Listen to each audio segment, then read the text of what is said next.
Hello friends, welcome to Alpha share and commodity time. हम discuss करेंगे इस week की शुरुआत कैसी हुई। शानदार शुरुआत हुई। पावर ऑफ बुल्स की अगर हम बात करते हैं कि मार्केट ने बुल्स को पूरा मार्केट अपनी गिरफ्त में रखा हुआ है और कल मार्केट क्या बुल्स की गिरफ्त में रहेगा या मार्केट साइडवेज रहेगा या मार्केट यहाँ से डाउन साइड की तरफ आएगा।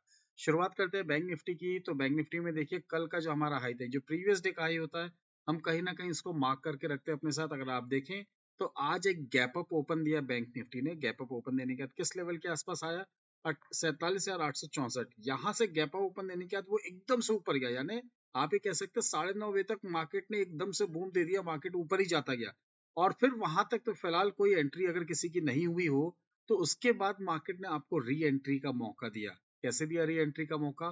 फिर एक बार नीचे हमारा उसी लेवल के आसपास आया, 870 के आसपास, और फिर वहां से मार्केट ने आपको एक अच्छा खासा मूव दिया ऊपर की तरफ और एक पैटर्न बनाया। अगर आप इसको देखेंगे तो मार्केट में आपको पैटर्न दिख रहा है। अगर इस पैटर्न की बात करने से पहले अगर हम पॉइंट को काउंट करते हैं तो पॉइंट को काउंट करते हैं अपन शुरुआत नीचे से। यहाँ पे 1, ये 2, 3, 4 एंड 5, यानी ये एक चैनल बन चुकी है हमारी और इस चैनल के अंदर मार्केट में ट्रेड कर रहा है। अब व्हाट नेक्स्ट, कल के लिए क्या होगा ये भी हम बात करेंगे। बट अभी अगर हम देखें तो एक पैटर्न हमारा चैनल बन चुका है और इस चैनल के अंदर वो ट्रेंड अपना मार्केट को दिखा चुका है।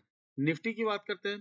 निफ्टी में हमारे लिए क्या चैनल दिख रहा है? निफ्टी में क्या दिख रहा है? देखिए निफ्टी में भी एक चैनल बना हुआ है, बट इस चैनल पे इसने बैंक निफ्टी जितनी क्लियरिटी नहीं दी है। आज निफ्टी गैप अप ओपन हुआ, कोशिश करा, नीचे नहीं आया, तो निफ्टी में कोई ट्रेड अपना इनिशिएट नहीं हुआ। इतना ऊपर था और उसके बाद मार्केट में जो एक सेंटीमेंट बना हुआ था कि 22,200 तो जाएगा ही जाएगा, ठीक है वो जाएगा, बट वो क्या एक दिन में आ जाएगा, ये किसी को डाइजेस्ट नहीं था। तो वही हुआ आज मार्केट में। अगर हम बात करते हैं, गैप ओपन हुआ, वहां से नीचे आया जस्ट लाइक बैंक निफ्टी, और फिर एक छोटे से चैनल पे उसने बंद किया। आखिरी में जाते आते कोशिश करी ऊपर जाने की, बट निफ्टी में हमारे यहाँ पे कोई ट्रेड इनिशिएट नहीं हुआ है। बात करते हैं फिर से अगेन बैंक निफ्टी की। बैंक निफ्टी में इस चैनल के बारे में हम डिस्कस कर रहे थे। अगेन अगर हम ड्रॉ करके रखते हैं यहाँ पे जो हमारा चैनल था, इसके बात करते हैं 1, 2, 3, 4 एंड 5। अब मार्केट हमें यहाँ से क्या दिखा सकता है? देखिए मार्केट के लिए अब मेजर जो हर्डल की अगर हम बात करते हैं, कल अगर गैप अप ओपन होता है, वैसे आज यूएस मार्केट बंद है, मार्टिन लूथर 2 का शायद आई थिंक बर्थडे है, जो भी है उसके कारण मार्केट बंद है। तो ये बात बोल सकते हैं कि कल के लिए मार्केट में आपको एक फ्लैट ओपनिंग देखने मिल सकती है। अगर फ्लैट ओपनिंग आपको मिलती है मार्केट में देखने, तो 48,305 सबसे पहले तो इसके लिए मार्केट में एक हर्डल का काम करेगा। 48,305 अगर वो ब्रेक करता है तब क्या होगा? यानी अगर हम एक हर्डल की बात करते हैं तो हमारे लिए कल का हर्डल क्या होगा? हर्डल होगा हमारे यहाँ पे 48,300 से लेकर 320, ये हमारे लिए कल का हर्डल होगा। अब जैसे ही मार्केट इस हर्डल को ब्रेक करता है तो मार्केट में एक बार आपको यहाँ पे एक पॉजिटिव मोमेंटम देखने मिल सकता है, ऊपर जाएगा और किस लेवल तक जा सकता है? वो आएगा आपका 48,600 तक का लेवल। ये हो सकता है कि एक बार में ना आए, बीच में ब्रेक लेते हुए आए, यानी आपको एक स्टेप मिलेगा 48,000 यहाँ से 430 का, उसके बाद अगला स्टेप होगा आपका यहाँ से 550 का, और उसके बाद का जो स्टेप होगा वो 48,600 का होगा। ये 3 स्टेप्स में 48,600 जाते हुए दिख सकता है आपको मार्केट में। वहीं अगर मार्केट अगर नीचे की तरफ आता है, देखिए किसी को नहीं पता मार्केट यहाँ से ऊपर जा रहा है और अचानक से अगर नीचे आता है तो हम स्क्रीन को देखेंगे। स्क्रीन में अगर मार्केट में अगर आपको नीचे डाउन साइड दिखता है तो मार्केट में अपनी पोजीशन यहाँ पे सेल साइड पे बनाएंगे। बट कहाँ पे बनाएंगे? यहाँ बनाएंगे आज के लो के नीचे। जब तक मार्केट 47,850 के नीचे नहीं आता है तो हम मार्केट में अपनी सेल की पोजीशन नहीं बनाएंगे। यानी अगर हम लिखें सेल बिलो की अगर हम बात करते हैं तो सेल बिलो आएगा हमारे यहाँ 47,850 से लेके 830, इस लेवल के नीचे आएगा तो ही हम मार्केट में अपनी सेल की पोजीशन बनाएंगे। जो हमारा फर्स्ट टारगेट निकल के आएगा, फर्स्ट टारगेट होगा यहाँ पे 47,700 का, सेकंड टारगेट होगा हमारा यहाँ पे 47,630 का, एंड थर्ड टारगेट की बात करते हैं तो 47,500 का। इन 3 लेवल्स के लिए मार्केट में एक बार हम सेल की पोजीशंस बना सकते हैं विद स्टॉप लॉस ऑफ। देखिए स्टॉप लॉस जरूरी है। बात ये होनी चाहिए कि आपके मार्केट में बिना स्टॉप लॉस के आपकी कोई भी पोजीशंस कैरी ना हो या ट्रेड भी इनिशिएट ना हो। अगर आपने सेल किया या बाय किया है तो पहले उसका स्टॉप लॉस लगाइए, बाद में उसके टारगेट्स लगाइए। तो इसमें आपको जो स्टॉप लॉस निकल के आएगा वो आपके आगे यहाँ पे आएगा 47,900 से लेके 920। इस रेंज के बीच में अगर आपको कहीं मिले, या तो अपर एंड की रेंज पे या मार्केट की इसकी लोअर एंड की रेंज पे, आप मार्केट में एक बार यहाँ पे अपना स्टॉप लॉस ले सकते हैं। ये तो हो गया मार्केट में क्या लेवल्स हो सकते हैं, किस लेवल्स के आसपास हमें क्या बाइंग पोजीशन अपॉर्चुनिटी मिलेगी, या फिर मार्केट में क्या अपॉर्चुनिटी हो सकती है जिस कारण से हम मार्केट में अपने ट्रेड को इनिशिएट करें। अब ये तो बात हो गई कि इनकेस इसके नीचे 47,850 अगर आता है, उसके नीचे सेल होता है, तो हम सेल बिलो की बात करते हैं। बट अगर मार्केट इसी लेवल को अगर हम बात करते हैं, इसी लेवल पे आने के बाद कोई कैंडलस्टिक पैटर्न दिखाता है, यानी इस लेवल पे आने के बाद अगर आपको कोई चार्ट पैटर्न दिखाता है, यहाँ पे आपको अगर बुलिश एंगल्फिंग दिखा दिया आपको, और मार्केट में अगर आपको वॉल्यूम बढ़ता हुआ दिख रहा है, तो मार्केट में आप यहाँ पे बाइंग पोजीशन करेंगे। इट मींस 47,850 के आसपास आने के बाद अगर वो ठहरता है, रुकता है, ऊपर की तरफ जाता है, तो बहुत ही छोटा स्टॉप लॉस होगा। आपका स्टॉप लॉस होगा यहाँ पे 47,775 का।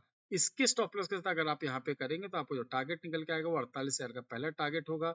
सेकंड टारगेट की बात करते हैं, सेकंड टारगेट आपका यहाँ पे 48,120 का होगा। एंड थर्ड टारगेट की बात करते हैं तो वो 300 का होगा, जहां पे हमें एक बार फिर से सेलिंग प्रेशर आता हुआ दिख सकता है, या मार्केट में इस लेवल के आसपास हमें कोई हर्डल मिलता है या कोई स्टॉप लॉस इस तरीके से अगर मार्केट को ट्रेल करने का मौका देता है, तो हम जरूर इस तरीके से मार्केट में अपनी पोजीशंस को या स्टॉप लॉसेस को हम ट्रेल करेंगे। अब हम बात करते हैं इसमें थोड़ा सा और, अगर हम डीप जाते हैं, अगर आर्ली चार्ट पे जाते हैं और देखते हैं कि मार्केट में हमें क्या दिख रहा है, डेली नहीं आर्ली चार्ट पे, क्योंकि ऊपर के लेवल्स हमें देखना जरूरी है। ऊपर के लेवल्स में 48,300 आपको एक हर्डल जो अभी बताया वो है। एंड जो फाइनल यहाँ पे अगर हम बात करते हैं 48,600 जो हमारा लाइफ टाइम है, ये वहां पे kind of double top pattern बन सकता है, और मार्केट वहां से हमारे लिए क्या अपॉर्चुनिटी लेके आएगा ये तो उसी वक्त हम डिस्कस करके देखेंगे। देखते हैं मार्केट को, अगर हम यहाँ से अगर फिबोनाची लगाते हैं, आर्ली चार्ट की जगह 50 मिनट्स के चार्ट पे लेते हैं, और अगर हम फिबोनाची लगाते हैं हमारे 2 दिन पहले का जो लो है, वहां से लेके आज के हाई का अगर हमने फिबोनाची रिट्रेसमेंट लगाया, तो मार्केट में देखिए आपके लिए अब बाइंग अपॉर्चुनिटी कहाँ पे है। अगर मार्केट 745 जो हमारी बात हुई है, 745 के आसपास आता है, या 864 के आसपास आता है, यानी 850 का जो हमारा लेवल है, 850, 860, 870 के लेवल के आसपास आता है, कोई भी आपको चार्ट पैटर्न या कैंडलस्टिक पैटर्न दिखता है, तो ही मार्केट में आप यहाँ पर करेंगे। चार्ट पैटर्न की बात करते हैं, कैंडलस्टिक पैटर्न की बात करते हैं, वो 2 कैंडल पैटर्न हो आपका, या आपका सिंगल कैंडल पैटर्न हो, या आपका 3 कैंडल पैटर्न हो। यानी 3 कैंडल पैटर्न भी अगर आपका होता है और इस लेवल पे आने के आसपास आपको मार्केट में एक रेंज मिलती है, यानी एक छोटी सी रेंज पे अगर मार्केट ट्रेड करता है, तो हम एक छोटे से स्टॉप लॉस, यानी इस समय का जो हमारा लो होगा, इस लो का अगर हम स्टॉप लॉस लेंगे, और मार्केट में हम 1:2 के रिस्क रिवॉर्ड रेशियो के हिसाब से अगर ट्रेड करते हैं, 1:20 नहीं, 1:2 के हिसाब से अगर हम ट्रेड करते हैं, तो मार्केट में हमें यहाँ पे अच्छा खासा मौका मिल सकता है अपने पोर्टफोलियो को भी इंक्रीज करने का, नेटवर्थ को भी इंक्रीज करने का। तो स्टॉप लॉसेस को मेंटेन करते हुए 1:2 के टारगेट के लिए आप बाय कर सकते हैं 850 और 60 के आसपास।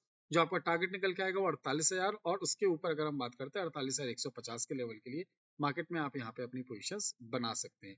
अगर हम बात करते हैं निफ्टी की, तो निफ्टी में हमें क्या दिख रहा है, देखिए निफ्टी में इतनी क्लियरिटी नहीं है जितनी बैंक निफ्टी में है। तो अगर हम निफ्टी को गौर से देखते हैं, ये जो चार्ट लगा के रखा है, इसको अगर हम 5 मिनट्स का अगेन करते हैं और फिर देखते हैं इसको, तो निफ्टी के लिए सबसे पहला हर्डल क्या आएगा, अगर फ्लैट ओपनिंग आती है तो ये लाइन आपका हर्डल आएगा, कितना आएगा, 22,114 का लेवल जो है, ये आपके लिए हर्डल आएगा। इट मींस मार्केट को सबसे पहले तो 22,000 हर्डल की अगर हम बात करते हैं, दो या तीन हर्डल्स की बात करते हैं। पहला हर्डल होगा आपका 22,140 के आसपास का, 140 से 150। दूसरा हर्डल जो आपका होगा वो होगा 22,200। 22,200 एक आपका मेजर हर्डल हो सकता है। इस लेवल के आसपास आपको हो सकता है कि अगेन एक सेलिंग आती हुई दिखे। क्यों सेलिंग आती हुई दिखे, क्योंकि यहाँ पे आपको ऑप्शन राइटर्स की पोजीशंस बहुत ज्यादा बनी हुई दिखेगी, और मार्केट अगर यहाँ से अगर सेलिंग आती हुई दिखती है, तो फिर मार्केट में हम 50 से 100 पॉइंट का correction on the one go आपको मार्केट में आता हुआ दिखेगा। क्या इस सेलिंग से हम ये माने कि मार्केट में गिरावट चालू हो गई? नहीं, ऐसा कुछ नहीं है। क्या मार्केट से ये मान के चले कि फिर से 20,500 की कहानी चालू हो जाएगी? बिल्कुल नहीं है। क्या 19,800 लोग बोल रहे थे वो आएगा? कोई नहीं बता सकता। क्या मार्केट यहाँ से 24,000 जाएगा? यस, आज नहीं तो कल, नहीं तो परसों 24,000 जरूर जाएगा। बट हमारे लिए इंट्राडे में हमें देखना है कि हमें क्या पोजीशंस मिलती है। उस हिसाब से अगर हम पोजीशंस बनाते हैं, तो मार्केट में हमारे लिए कल अगर मार्केट में कहीं ना कहीं अगर सेलिंग आती है, तो हमें ध्यान देना है 22,021, 22,020 के नीचे मार्केट ट्रेड करना स्टार्ट करता है, तो हम यहाँ पे एक बार सेल की पोजीशंस बनाएंगे। सेल कहाँ बनाएंगे अगर हम बात करते हैं, तो सेल बिलो हमारा होगा यहाँ पे 22,020 के नीचे। इसके नीचे आप सेल करेंगे, आपका स्टॉप लॉस जो आएगा, स्टॉप लॉस होगा यहाँ पे आपका 22,050 से लेके 70 के बीच का, आपका 40 से 50 पॉइंट का स्टॉप लॉस होगा। टारगेट यहाँ पे थोड़े से बड़े निकल के आएंगे। पहला टारगेट होगा आपका 21,950 का, दूसरा टारगेट होगा आपका 21,900 का, एंड 21,830 तक के लेवल्स भी यहाँ पे मार्केट में हमें अगर नीचे पैनिक सेलिंग आती तो आते हुए देखने मिल सकते हैं। वहीं अगर ऊपर के लेवल्स की बात करें तो बॉस नहीं पता क्या लेवल्स होंगे। क्यों नहीं पता लेवल्स? क्योंकि ब्लू स्काई है, मार्केट एकदम ओपन खुले आसमान में, तो हम ये नहीं बोल सकते कि खुले आसमान में परिंदा कहाँ तक उड़ेगा। क्या वो बाज की तरह उड़ता रहेगा या फिर चिड़िया की तरह उड़ के थोड़ा सा थकेगा, दाना चुगेगा, फिर ऊपर जाएगा। वैसे मार्केट के लिए सबसे अच्छा तरीका यही है कि थोड़ा सा उड़े, दाना चुगे, फिर ऊपर जाए। यानी मार्केट में अगर वो कंसोलिडेट करते हुए ऊपर जाता है तो मार्केट के लिए हेल्दी है। और अगर हेल्दी मार्केट को अगर हम प्रॉपरली फॉलो करें तो वो स्क्रीन पे दिखता है। बट अगर आप एक बार ऊपर गैप अप ओपन हो जाते हैं और उसके बाद मार्केट में आपको ट्रेड करने का मौका नहीं मिलता है तो वो हमारे लिए कहीं ना कहीं एक अपॉर्चुनिटी मिस हो जाती है। एक छोटा सा रिव्यू और देखते हैं। अगर हम यहाँ पे देखें फिबोनाची लगा के, यहाँ से हम लगाते हैं फिबोनाची और हम आज के टॉप तक लगाते हैं तो हमारे लिए एक अपॉर्चुनिटी बनेगी 22,000 के लेवल के आसपास या फिर 21,961 के आसपास। कोई कैंडलस्टिक पैटर्न, चार्ट पैटर्न दिखता है तो मार्केट में आप इस लेवल पे एक बार अपनी बाइंग इनिशिएट कर सकते हैं। और मार्केट में एक बार आप अपने छोटे से स्टॉप लॉस के साथ रिस्क रिवॉर्ड रेशियो 1:2 या 1:3 के साथ मार्केट में अपनी पोजीशंस को बना के प्रॉफिटेबल ट्रेड पे अपना काम कर सकते हैं। इन केस अगर आपको लगता है कि मार्केट में कब कुछ क्या हो सकता है नहीं समझ में आ रहा है तो स्क्रीन में फ्लैश हो रहे मेरे नंबर से एक बार कम्युनिकेट कर सकते हैं। हो सकता है कि आप मेरे कुछ नॉलेज में एडिशन कर दें या मैं आपके कुछ नॉलेज में एडिशन कर दूं जो मार्केट में अपन दोनों के लिए अच्छा हो। और आपके पास या आपके नियर एंड डियर के पास डीमैट एंड ट्रेडिंग अकाउंट नहीं है और अगर है भी, अगर आप 7 रुपीज पर ऑर्डर में ट्रेड करना चाहते हैं तो do open your account with ICIC direct. अगर उसमें भी कुछ हेल्प चाहिए तो स्क्रीन में फ्लैश हुए नंबर पे आप एक बार कॉल कर सकते हैं। स्क्रीन में फ्लैश हो रहे क्यूआर कोड के थ्रू आप अपना अकाउंट ओपन कर सकते हैं। एट लास्ट अगर आपको वीडियो अच्छा लगा है तो do hit the like button, subscribe button and share button. Thank you very much, thanks for watching, will see in the next video. जय हिंद, जय भारत।